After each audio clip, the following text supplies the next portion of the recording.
Частая ошибка новичков при работе за токарным станком – это неправильно выбранная скорость резания и подача для соответствующего материала и режущего инструмента.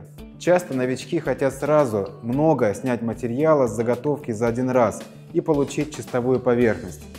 А по технологии же обработки производится постепенно – черновая, получистовая и чистовая обработка слой за слоем. Важно правильно выбрать глубину резания. Так получается качественно обработанный материал в нужных размерах. Смотрите, у меня в руках деталь, где произведена сразу чистовая обработка за один раз с большой глубиной резания. Здесь нету совершенно никакой чистоты поверхности.